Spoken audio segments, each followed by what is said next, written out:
입니다. 감사합니다. 자, 여러분들이 날짜가 7일 날이나 17일 날이나 27일 날에는 우리가 지금 10선도행 중에 오늘은 색깔이 여기 보라색? 보라색. 그래서 이렇게 제가 색을 통해서도 우리 10선행을 운동하자고 하는 겁니다.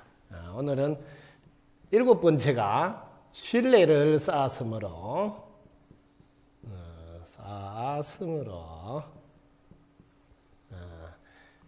계속해서 도움받았습니다. 여러분들이 세상을 살고 있는 한은 분별심으로 살 수밖에 없습니다.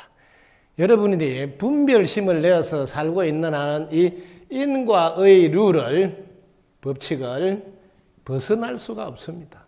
그래서 여러분들이 계속해서 도움을 받고 싶은 분이라면 신뢰를 반드시 쌓으시기 바랍니다.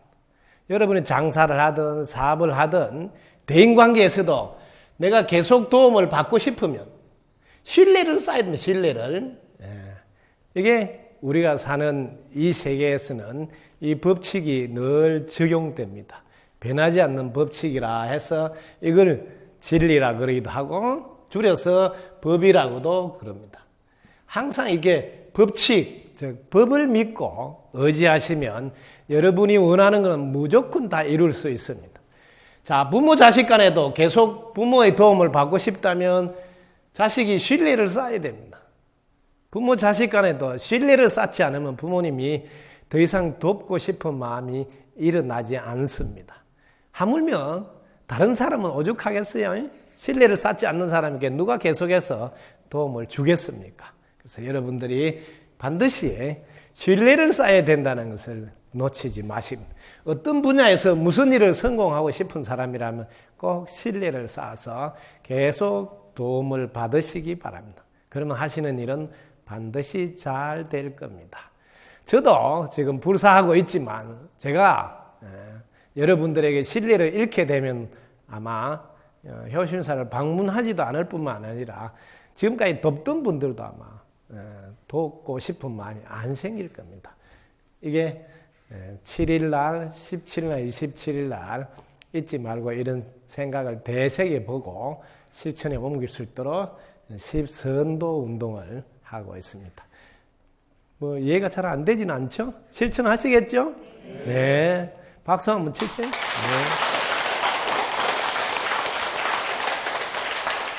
오늘도 여러분과 즐거운 적각 성취.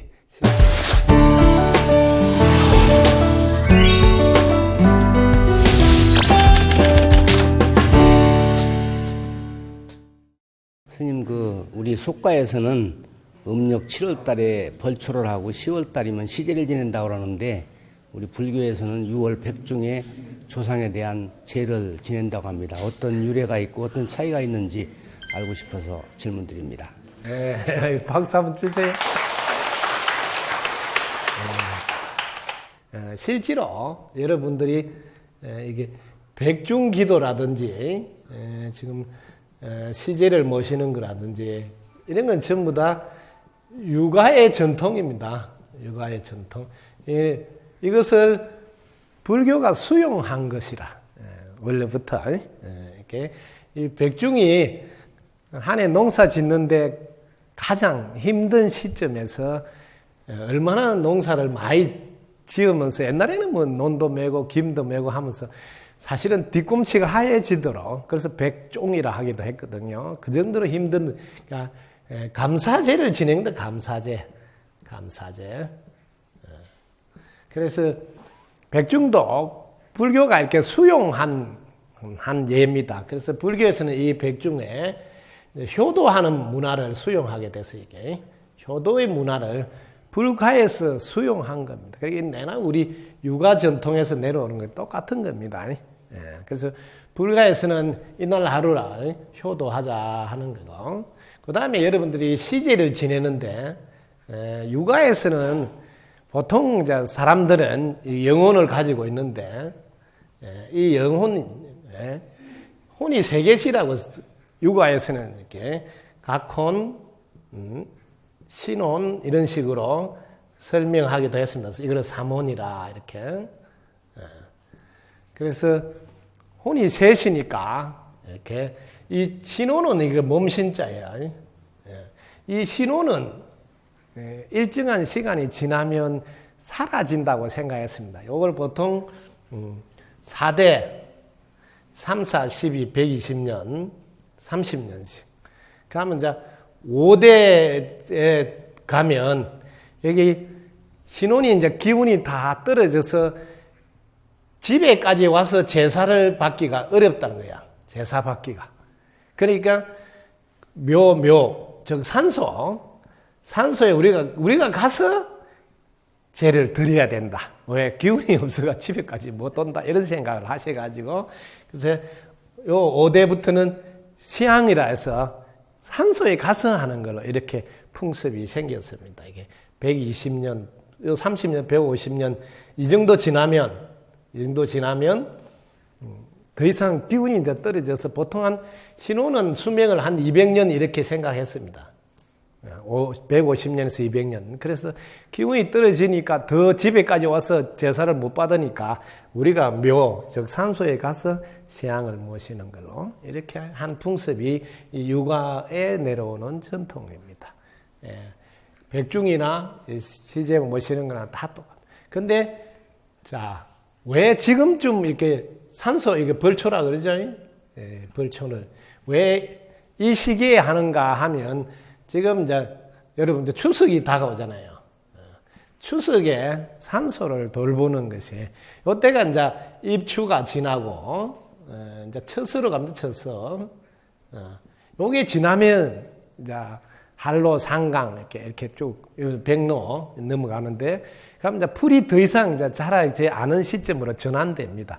이 가을로 넘어가면서 그래서 요쯤에서 물론 추석도 앞두고 있지만 풀이 자랄 대로 자라서 한번 깎아주면 이번 겨울까지는 무난히 이제 지나갈 수 있는 시점이 맞물려서 그래서 산소의 벌초도 함께 하는 겁니다. 그리고 이제 요게 시기적으로 장마가 지난 뒤에입니다. 그래서 장마 동안에 산소에 혹시 뭐 문제는 안 생기는지도 돌아보고 하는 그 소중한 시간이 이 기간하고 딱 맞물려서 이런 전통이 내려오게 되었습니다. 근데 요즘 산소를 직접 가서 이렇게 벌초하는 경우 뭐 집안들이 모여서 하기도 하지만 뭐 대행 업체한테 맡겨서 벌초도 하기도 합니다. 그래서 실제로 우리가 조상님께 감사드리는 일은 우리 문화 중에 제일 큰 문화, 효의 문화의 연속이다 생각하십니다. 참으로 효는 중요한, 인간의 몸을 받은 분들은 효가 제일 중요합니다. 그게 기본이 되어야지 자기가 하는 일도 잘 되고 가정도 화목하고 사회도 원만하게 잘 진행이 되고 국가도 발전합니다. 오늘날 효의 문화가 조금 위축되거나 좀 퇴색된 면이 있는데 그것이 종교의 영향도 한몫하고 있다 하는 걸 지금 보고 있습니다.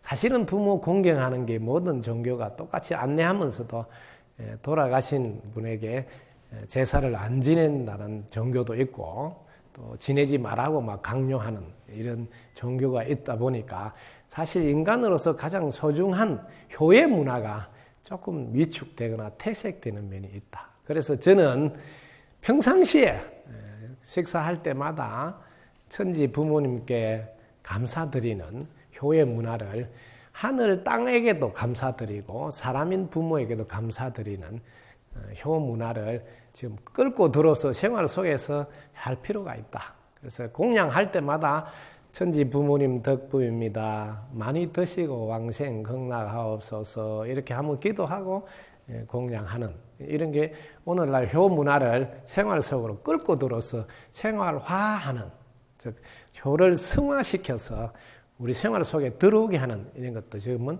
필요할 때다. 어떻게 조금 도움이 됐습니까? 네, 박수 한번 치세요. 자, 다음 질문부터.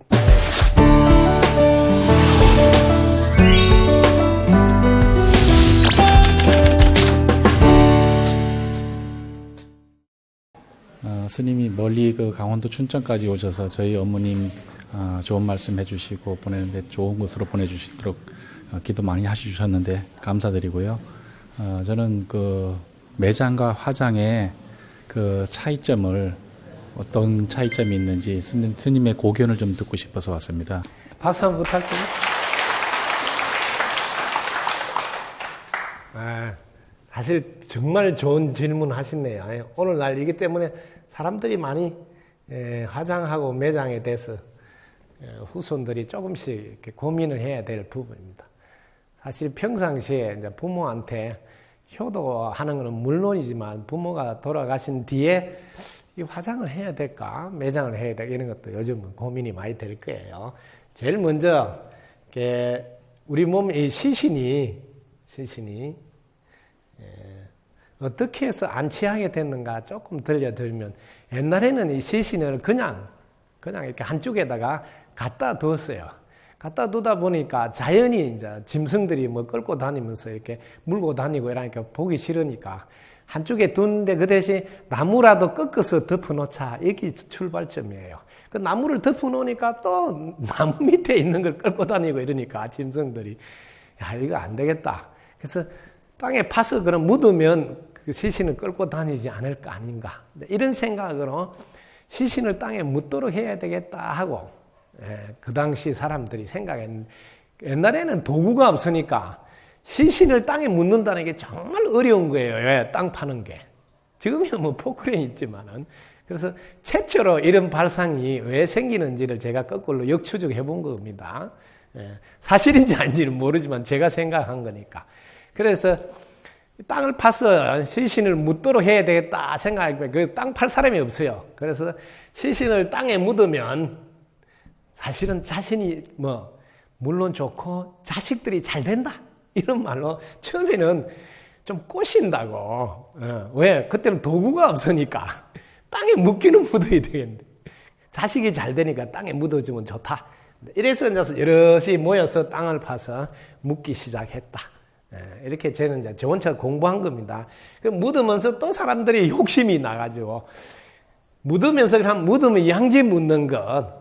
우리가 엄마 뱃속에 있을 때 편안했으니까, 자궁 속에 있을 때 편안했으니까 양지 묻는 것 산소 모양을 자궁 모양으로 하자. 자궁 모양으로 하자고 이게 산소가 자궁 모양으로 만들어지기 시작합니다. 그래서 이렇게 차츰차츰 사람들이 욕심이 이제 끼어들어가지고 이런 모습으로 바뀌었어. 땅에 묻다 보니까 지금은 관리가 참 문제가 돼요. 옛날보다 지금 산에는 멧돼지란데 이런 게 내려와서 막 산소를 파고 이래가지고 참 관리가 지금 어렵습니다. 그리고 자식들이 또 모여서 관리하는 것도 잘 안 되고. 그러다 보니까 야, 화장을 해야 되겠다. 이런 식으로 생각이 조금 바뀌기 시작했어요. 그래서 화장하면 제일 먼저 어르신들은 2번 죽는다고 생각하는 분이 많아요. 왜냐면 한 번 죽은데 또 불에다 이으니까. 그래서 보통 어르신들 물어보면 나는 2번 죽기 싫다. 그래서 매장해라 이렇게 하는 분인데 사실은 2번을 죽을 수가 없어요. 혼은 몸에서 빠져나온 상태라서. 그래서 실제로 이제 저희 아버님도 이렇게 화장을 잘 원치 않는다고 하셨어요. 그런데 제가 2번 죽는지 안 죽는지 돌아가시고 나면 제가 화장을 해볼 테니까 꼭 그때 한번 보시라고. 왜냐면 이 확인을 시켜줘야 깨닫게 됩니다. 그러니까 이제 내가 죽으면 분명히 저놈이 화장하겠구나 아마 이런 계산을 하셨어요. 왜냐하면 여러분들이 자식이 효도할 때 깨우쳐주는 자식이 더 큰 효자예요. 그래서 두 분 죽는다고 하시는 분 계시면 제가 꼭 화장할 테니까 한번 확인하시라고. 그 다음에 화장을 해서 그 다음에 여기 또 함이라든지 이렇게 묻는 경우가 있는데, 묻는 경우. 이때도 또 그 함 안에 뭐 구더기가 뭐 생겨서 이렇게 안 좋다가 또 함을 좀 뭐 자연 친화적으로 한다 뭐 이런 걸 또 발전하다가 이 내나 묻어놓는 것은 똑같은가요? 또 관리해야 되지 않느냐. 그래서 여기 이제 수목장이 더 좋겠다 이런 생각이 또 한 거예요. 그 수목장 역시 또 내나 그 가서 또 뭐 해야 되고 관리하는 거 똑같으니까 이것도 없애고 그냥 뿌려주자. 예, 뿌려주자. 여기까지 이제 진화가 된 건데 생각의 진화예요. 예. 근데 제가 이제 저희 그 우대 어르신들은 정조부부터 이렇게 한의도 하시고 풍수도 보시고 우리 할아버지도 풍수 한의 이런 거 하신 분이라 제가 이제 대학을 딱 합격했다고 하니까 제가 사랑채에 오라 해가지고 할아버지가 저한테 풍수 이야기를 한 거예요. 제가 종손의 장손이고 이제 손주니까 그래서 이 이야기를 하세요. 매장 화장 이야기를 저한테. 네, 그래서 이 매장을 할 경우에는 명당에다가 서면 반드시 이렇게 도움이 된대요. 도움이. 근데 이게 산소를 잘못 쓰면 정말 해를 입는다고 저한테 안내를 해줬어요. 그래서 화장을 하게 되면 해도 덕도 없다고. 그래서 이 화장하는 게 무난하게 좋다고. 이렇게 저한테 일러줬습니다. 할아버지가. 할아버지는 이제 풍수를 잘 하시가 뭐 산소를 많이 봐주고 이렇게 자도 놔주고 뭐 이런 거 하시는. 저희 아버님도 뭐 이런 거 잘 하셔서 하시는 걸 봤는데 저는 이제 배웠죠. 명당에 쓰면 도움이 되는데 그렇지 않으면 해로움을 입는다 이런 이제 이야기를 들은. 제가 이제 공부를 해본 거예요. 그럼 명당에 쓰면 왜 도움이 될까 이렇게. 제가 공부한 거니까 참고로 하십시오. 저는 생명체를 예를 들면 오늘 여러분들이 뭐 사과를 하나 먹는다 그러면 사과가 나무에서 이렇게 따스니까 진짜 사과는 이제 생명이 죽은 생명과 똑같잖아요. 그럼 죽은 생명이라서 내가 섭취를 해보세요. 섭취를 해보면 여기가 에너지가 두 가지가 나옵니다. 사과가 나무에서 떨어졌으니까 죽었지만 내가 섭취를 해보면 하나는 동조 에너지가 나와요. 동조 에너지. 도와주는 에너지가 나옵니다. 또 하나는 간섭 에너지가 나옵니다. 간섭 에너지. 이거는 왜 방해하는 에너지. 그럼 사과를 먹은데 동조 에너지는 뭐냐면 그게 들어가서 피가 되고 살이 되면 동조 에너지잖아요. 근데 사과를 먹는데 마침 복통 설사가 났다. 그럼 뭐예요? 방해를 한 거니까 간섭 에너지. 두 가지가 나오는. 그래서 명당에 섰을 경우에는 발음이 잘 됐을 때는 동조 에너지가 나와서 후손들에게 도움이 되는구나. 그럼 또 거꾸로 방해받는 간섭 에너지가 나오면 후손들한테 해가 가는구나. 저는 이렇게 공부해서 우리 할아버지 말씀이 옳구나 하고 제가 생각하고 있습니다. 생명체는 분해되는 과정에 반드시 플러스적인 에너지가 나올 수도 있고 마이너스적인 에너지가 나올 수 있다. 그게 환경의 영향. 사과를 잘 보관해서 먹을 때는 플러스적인 에너지가 나오죠. 그래서 사과를 잘 못 보관했을 때 보면 상하잖아요. 그럼 에너지가 마이너스적인 에너지가 나와요.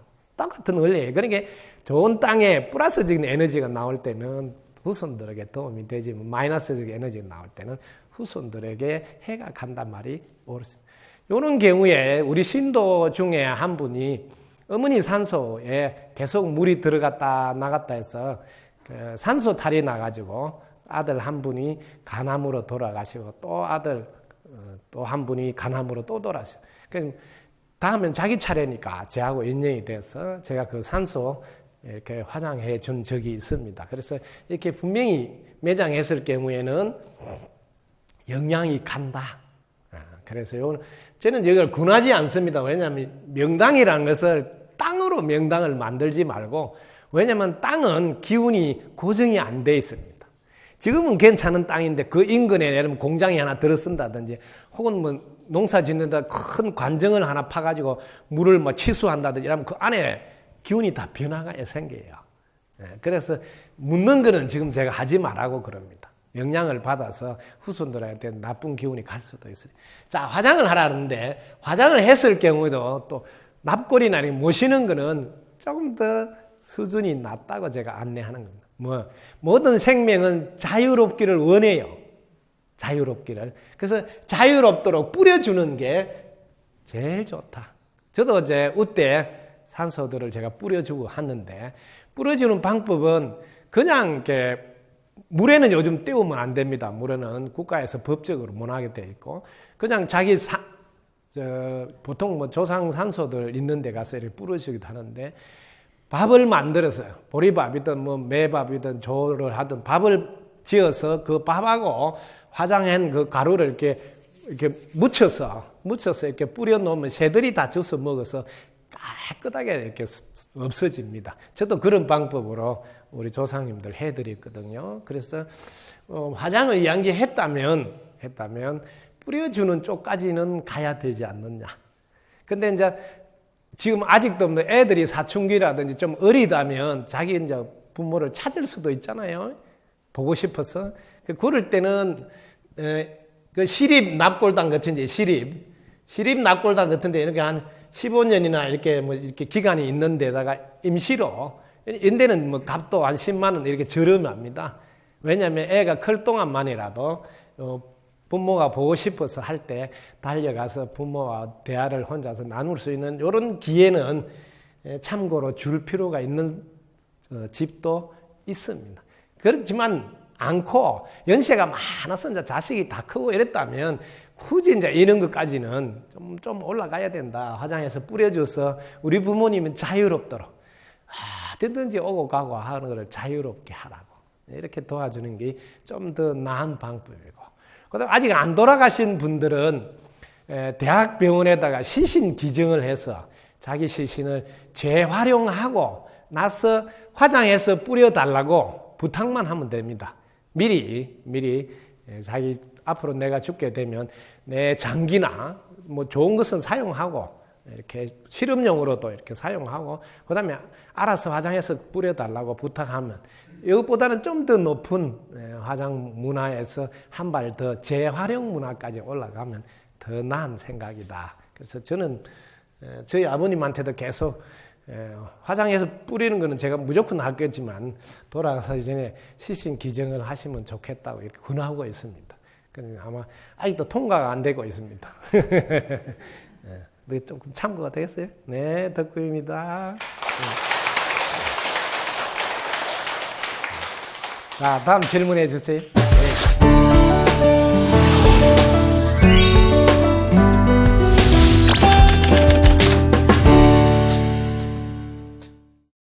요즘 현대인들이 산순간에 화를 못 이겨서 많은 문제들을 야기시키고 있는데, 화는 어떻게 해서 생기는 것이며 또 어떻게 다스려야 하는지 궁금해서 질문 드립니다. 감사합니다. 박수 한번 주세요. 지금 화 다스리는 거는 제가 안내하는 거는 제가 해본 방식을 안내하니까 저보다 더 좋은 방법을 안내하는 분들도 계실 겁니다. 그런 걸 또 참고로 하십시오. 저는 제가 지금 안내하는 건 제가 다 공부해 본 거 이야기하는 겁니다. 저는 이렇게 했습니다. 화가 났을 때 왜 화가 나는가? 왜? 제일 먼저 이렇게 했습니다. 저는 상대방 때문에 화가 났는가? 이렇게 제가 공부를 해봤습니다. 그 상대방 때문에 화가 났는가? 그 다음에 나 때문에 화가 났는가? 이렇게 먼저 딱 들여다 보십시오. 상대방 때문에 화가 났다고 이쪽으로 답을 내리면 자기는 어떻게 할 수가 없다. 왜냐하면 열쇠가 상대방한테 있게 됩니다.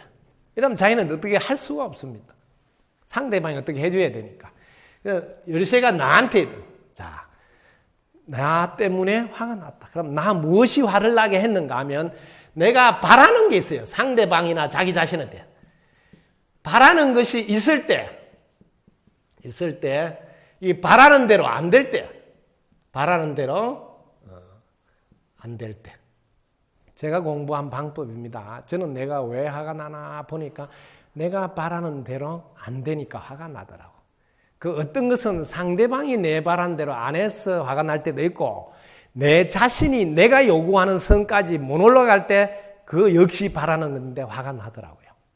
그래서 이 바라는 대로 안 됐을 때 화가 나. 그래서 저는 화를 다스릴 때 또 내가 바래서 화가 났구나. 이렇게. 또 내가 바래서 화가 났구나. 이렇게 딱 하면 화가 멈춥니다. 왜? 원인이 자기한테 있으니까. 자기한테 원인이 있다는 걸 아는 건 정말 중요합니다. 그 다음에 여기서 한 발 더 가시라고 권합니다. 왜? 뿌리를 뽑으시라고, 뿌리를 뽑으라고. 그럼 뭐, 자, 이 바라는 게 원인인데, 여기서 더 들어가 보자고.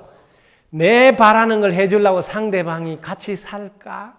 내 바라는 걸 해주려고 상대방이 이 세상에 태어났을까? 이런 생각 한번 해보시라고. 저는 이 생각을 한 거예요. 누구도 내가 바라는 거 해주기 위해서 태어나거나 존재하거나 같이 사는 게 아니구나 하는 걸 딱 알아버렸다 이 말이에요. 제가 이거 알고부터는 상대방에게 바라는 게 자꾸 줄어들기 시작한 거예요.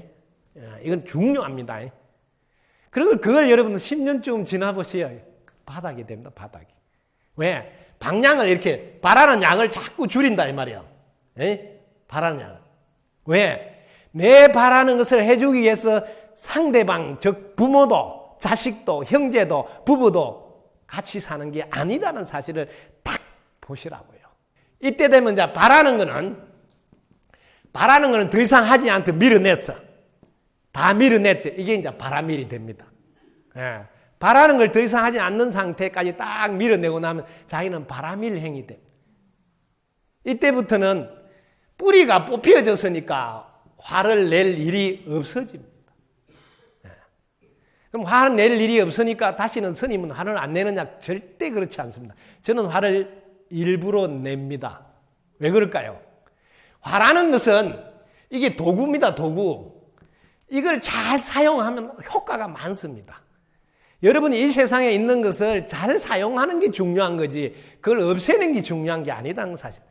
예를 들면 좋게 말을 했을 때, 좋게 타이랬을 때 그냥 고분고분 듣고 예 알았습니다 하고 잘 행동을 고치면 되는데 안 고칠 때가 있어요. 그럴 때는 화를 한번 팍 내줘야 됩니다. 그래야 뭐 무서워서 혹은 아이고 이러면 안 되는구나 하고 강한 자극이 감으로써 자기가 절제하는 데 도움이 될 때가 있어요. 그래서 저는 이걸 일부러 꺼내서 사용합니다. 자, 일부러 꺼내서 사용할 때는 잘 들어놓으세요. 내 안에 심장이 벌렁벌렁하지 않는다 사실 알았어요. 얼굴이나 표정은 뭐 화를 낸 것 같이 빡 하는데 내 심장은 고요하다고. 알겠습니까? 그때는 뭐 화를 진짜 사용하는 거다고요. 자기가 자기를 절제하거나 조절하지 못해서 막 저절로 올라오는 거하고는 틀린다. 알겠습니까? 이거는. 그래서 저는 화를 내지 마라 하지 않습니다. 화도 잘 사용하라고 준 것이니까 적절하게 필요할 때는 화를 잘 사용하시라고. 특히 부부간에도 부인이 너무 고분하니까 남편이 계속 그런 행동을 해도 괜찮은 줄 알고 쭉 그런 행동을 하는 남편도 계십니다. 그럴 때 한번 화를 확 내서 브레이크를 잡아주는 것도 꼭 필요합니다. 그럼 돌아보게 돼요. 이렇게 행동하면 안 되는구나 하는. 이런 거 여러분 알아두셔야 돼요. 왜? 이 세상 어떤 것도 필요해서 존재합니다. 그걸 상황에 맞게 쓰느냐 안 쓰느냐가 중요한 거지 그걸 나쁜 놈이다 없애야 된다 이런 건 없습니다. 여러분 꼭 알아두시고.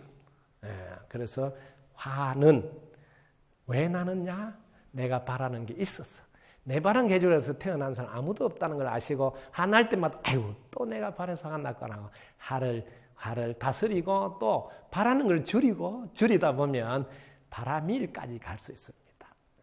그때는 심장에서 벌렁벌렁하는 화를 안 내고 필요할 때 꺼내서 사용하는 화를 멋지게 쓸 수 있습니다. 도움이 됐어요? 네, 박수 한번.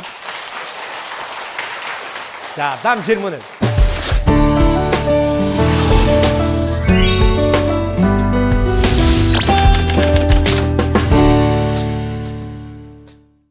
부처님께서 천상천하 유화독존이라고 태어나실 때 하셨는데 천상천하 유화독존에 대해서 알고 싶습니다.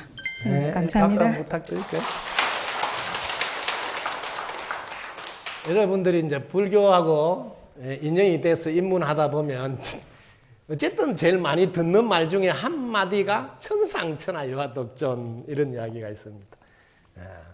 이 천상천하 유화독존을 천상 하늘 위에 천하 땅 하늘 땅에 천상천하 유아독존이다. 이 유아라니까 요게 유자가 뭐냐 오직 존귀한데 뭐 홀로 내가 존재한 내가 홀로 존귀하다 귀하구나. 이럴 때 사람들은 자칫 잘못 생각하면 유아독존하니까 이게 좀 이렇게 교만한 이런 쪽으로 조금 느낌을 가질 수가 있어요. 지가 뭐 최고다 이래 하는 느낌으로. 이거는 그런 뜻이 아니고 여러분들이 제가 쉬운 거 해볼게요. 달나라에서 지구를 한번 보시라고. 달나라에서 지구를 보면 이 지구가 한 덩어리예요. 아시겠죠? 이걸 쉬운 말 할게요. 한 몸이에요. 한 몸이니까 유아지. 둘이 없잖아요. 한 몸이니까 하나밖에 없잖아요. 하나. 그러니까 유아지. 이렇게 해석을 넓혀서 해석해야지 여기 근접이 됩니다. 제가 쉽게 여러분들의 생각의 폭을 넓혀주려고 한 거예요. 한번 생각해 보시라고. 달나라에서 지구를 한번 보라고요. 지구가 한 덩어리인데 두 개가 있습니까? 둘이라는 게 있냐고요. 그냥 유아독존이지. 이렇게 해석해도 근접한 해석을 할 수 있습니다. 그만큼 폭에는. 자, 여기서는 한 발 더 갈게요. 한 몸에서는 한 마음입니다. 한 마음. 한 몸에서는 한 마음. 한 마음이니까 유아지, 유아독존. 여러분들이 달나라에서 지구를 보는 이런 거 말고 한번 해볼게요. 뭐 덕부입니다 하고 생각을 탁 내려놓아 보시라고. 분별하는 거를 탁 내려놓아요. 여러분, 자, 분별을 하지 않은 이거를 무분별이라고 그래요. 분별을 하지 않는 상태에 가면 유아독존으로 바로 들어가게 됩니다. 제일 쉬운 겁니다. 나는 모르겠다 하고 생각을 내려놓아 보세요. 그러면 그때는 전체가 하나로 탁 연결되는 자리로 갑니다. 그때는 전체가 하나니까 이거 전아라 그래. 전체가 다 하나가 되는 전아. 이걸 대아라 그래. 큰 나라 그래. 대아라 그래. 이때 유아독존임을 자기는 확인합니다. 이렇게 확인하는 방법. 아주 쉽게 확인합니다. 그런데 이렇게 안 하고 나가 있고 너가 있는 분별의식으로 유아독존을 한다면 이때는 전부 다 거만이나 교만이나 이렇게 지잘났다 하는 걸로 됩니다. 그게 어려운 분들은 제가 쉬운 거 해줬죠. 달나라에서 지구를 보면 지구는 한 덩어리니 어째 둘이 있겠느냐? 유아독존이지. 이렇게 해도 그나마 좀 비슷하게 짐작할 수 있을 거예요. 제가 도움이 됐어요? 감사합니다.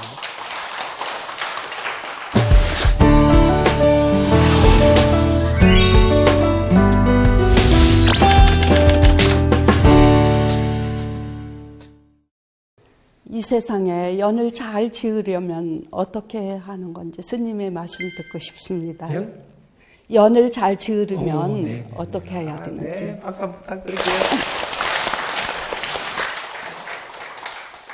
세상 살면서 참으로 중요한 게 인연이죠. 제일 먼저 인연을 잘 만나려면 좋은 인연이 어떤 인연인지 이렇게 먼저 좀 알아두실 필요가 있어요. 그래야 내가 노력을 그쪽으로 하지. 여러분들은 좋은 인연을 만나게 해주세요. 이런 거는 기도하지만 정작 어떤 분이 좋은 인연입니까? 이건 잘 몰라요. 좋은 인연이란 제일 먼저 현명하고 그 다음에 지혜롭고 예의 바르고 성실한 이런 분이 좋은 인연이다. 이렇게 딱 정리가 되어 있어야 됩니다. 자, 이런 분이 좋은 인연이다 하는 걸 알고 나면 아주 간단합니다. 여러분들이 텔레비전 9번을 틀면 KBS 1방송이 나오는 거 알죠? 우리 여기는 BTN은 지금 411번을 틀면 우리 여기 충청남도 여기는 411번 틀면 여기 BTN이 나와요. BTN. 지역마다 조금 다르더라고, 번호가. 대전은 또 다르고. 근데 뭐냐면, 이렇게 채널을 어디에다가 맞춰 놓으면, 그대로 이게 끌어당김의 원리와 같이 끌려온다고, 방송이. 예? 이렇게 인연이 온다, 이 말이야. 요걸 좀 알아두라고. 채널을 잘 맞추면 이렇게 인연이 온다는 걸 알아요. 그러니까 자기가 현명한 인연이 쫙 옵니다. 자기가 지혜로우면 지혜로운 인연이 쫙 오고, 자기가 예의 바르면 예의 바른 인연이 쫙 오고, 자기가 성실하면 성실한 인연이 쫙 오고, 이렇게. 좋은 인연을 만나는 것은 좋은 인연이 뭔지 내가 먼저 알고, 그 다음에 내가 먼저 좋은 인연이 되어주는 걸 해야 됩니다. 내가 먼저 좋은 인연이 되어주면 좋은 인연이 다 이렇게 내한테 오게 돼 있습니다. 근데 우리는 자기가 먼저 좋은 인연이 되어주려고 안 하고 욕심으로 이런 인연을 만나고 싶어 하는데 다행히 보라고. 구분을 틀면 다행히 KBS 일이 오긴 오잖아요. 내가 이런 분을 만나고 싶다고 막 이렇게 하다 보면 다행히 인연이 온다고요. 오는 건 온다니까. 근데 이게 지속이 안 된다는 사실을 아시라요. 좋은 인연이란 현명하고 지혜롭고 예의 바르고 성실한 사람. 이게 조금 설명하면 현명한 사람은 장점만 봐요. 똑똑한 사람은 꼭 단점을 봐요. 차이가 있죠. 지혜로운 사람은 매사를 인과로 봅니다. 원인과 결과를 같이 이렇게 본다고. 어리석은 사람은 인과를 안 보고 어찌 되겠지 하고 일을 저지른 거예요. 어리석은 사람 만나면 골치 아파요. 뭐든지 어찌 되겠지 하고 일만 저지른. 지혜로운 사람은 앞뒤를 떡 본다고요. 씨하고 열매가 같구나 하고 항상 원인 결과를. 자, 예의 바른 사람은 꼭 은혜를 아는 거예요. 조그만 것도 은혜를 알고 감사할 줄 알아요. 예의 바른 사람. 네. 부리장머리가 없는 사람은 잘해줘도 고맙다 소리 하면 안 하죠. 그럼 오래 가지기가 힘들죠. 자, 그 다음 성실한 사람은 약속을 지키는 사람. 이 약속을 지키지 않는 사람은 오래 갈 수 있겠어요? 못 간다. 그래서 이렇게 내가 약속을 잘 지키는 성실한 사람이 되고, 내가 은혜를 잊지 않고 감사하는 사람이 되고, 내가 인과를 늘 살피면서 사는 지혜로운 사람이 되고, 내가 늘 그 사람의 장점을 보고 함께 가는 사람이 된다면 좋은 인연을 언제나 함께 할 것이고, 함께 하더라도 오래 지속될 것입니다. 도움이 됐어요? 박수.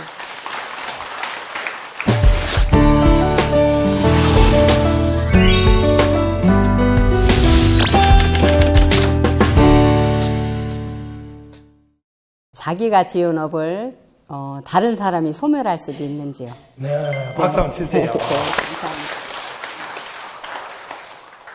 야, 자기가 지은 업은 다른 사람이 소멸할 수 있는가? 어때?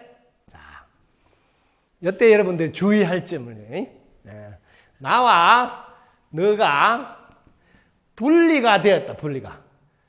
분리가 되었다면 다른 사람이 죽었다 깨어나도 소멸할 수 없습니다. 출발점을 잘 보시라고요. 나와 너가 분리가 되었다면 절대로 소멸할 수 없습니다. 근데 나와 너가 분리가 된 게 아니고 연결되어 서로 연관이 맺어져 있다면 분명히 도움이 되겠죠. 영향이 미치겠죠. 그렇지 않겠습니까? 이렇게 발상을 해보시라고. 그래서 나하고 너는 분리되었다고 자기가 관점을 갖고 본다면 절대로 소멸할 수 없습니다. 그러나 너와 나는 둘이 아니라 분명 영향을 주고받음으로 업에도 영향을 미칠 수 있다. 예를 하나만 딱 들어서 해드릴게요. 절을 보라고, 절을. 제가 하는 거 보면 됩니다. 예를 들면 우리 대보살님이 저한테 막 한부도로 했다. 잘 보라고. 그러면 자기 업이잖아요. 자기가 지은 업. 막 스님한테 한부도로 했는데 스님 업장 소멸시켜줘서 덕부입니다 하면 대보살님한테 업이 갈까요? 안 갈까요? 업이 안 간다 이 말이에요. 오히려 뭐요? 저를 깨우쳐 주었으니까 복이 더 많이 가버린다. 이게 뭐예요? 서로 연결돼서 영향을 미치기 때문에 영향을. 그렇게 연을 잘 만나면요. 자기는 욕을 퍼본데도 내 업장 소멸시켜서 덕분입니다 하니까 그게 뭐예요? 업을 안 받게 됐다. 오히려 뭐 깨우쳐 줬다고 뭐 보너스가 간다. 보너스가. 아시겠어요? 이런 거를 여러분 보시라고. 그렇게 연을 잘 만난다는 게 정말 대단하다는 거지. 그는 연을 잘못 만나면 자기 잘 되라고 하는데도 꼭 엄마는 이럴 때 잔소리 해야 돼요. 잘 되라 하는데 잔소리 한다 생각한다는 거예요. 그러니까 얼마나 연이 중요한 거예요. 하늘 땅 차이예요. 그래서 우리가 연을 잘 만나려고 늘 뭐 궁합 보기도 하고 뭐 사주를 보기도 하고 하는 게 다 연 잘 만나면 하늘 땅 차이가 나니까. 그래서 여러분들이 스스로 차원이 높아졌으면 좋겠습니다. 나와 너는 분리가 되지 않는다.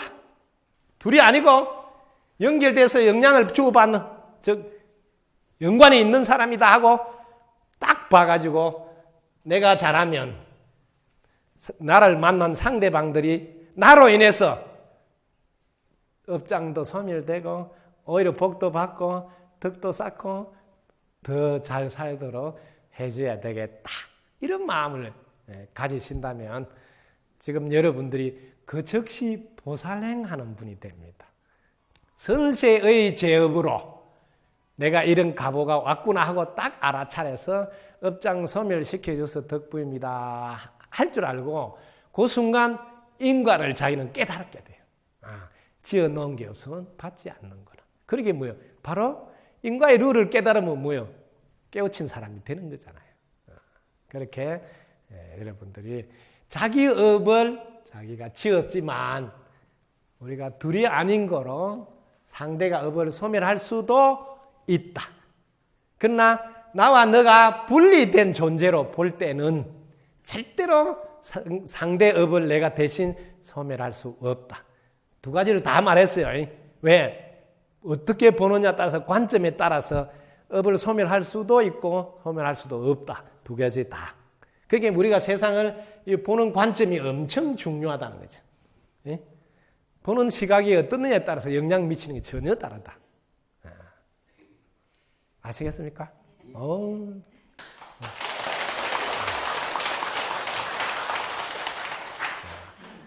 자, 오늘도 여러분과 함께 여러분이 궁금한 거 들려주는 명품 국사 적각 성취 시간인데, 자, 오늘 첫 질문은 백중기도와 육아에서 하고 있는 지금 벌초하고 시향 진행은 어떤 연관이 있는지 그 이야기를 질문하시고, 그 다음 부분은 어머님 마침 돌아가셨는데 화장하는 게 옳은지 매장하는 게 옳은지 자식으로서 어떻게 해야 효도를 할 수 있는지 질문 정리가 됐어요. 자, 그 다음에는 우리 인간은 살다 보면 화가 날 수가 있는데 그 화를 어떻게 해서 다스릴 수 있으며 또 화는 어떻게 하면 또 잘 쓸 수도 있는지 제가 안내하셨죠. 천상천하 유화독존이라는 기절을 우리가 어떻게 해석해야 되는지 보는 각도에 따라서 해석이 다르니까, 그래서 열린 시각에서 보면 전체가 하나라고 보일 때는 유화독존에까지 자기는 볼 수 있게 된다. 자, 그 다음에는 좋은 인연은 어떤 것인지, 또 좋은 인연 만나려면 어떻게 해야 되는지, 좋은 인연 정리가 됐어요. 그 마지막으로 자기가 지은 업은 자기가 받고 혹은 상대가 대신 받을 수도 있는지, 이런 질문. 이번 시간에 공부한 게 어떻게 조금 정리가 됐었어요? 자, 여러분 덕구입니다. 감사합니다.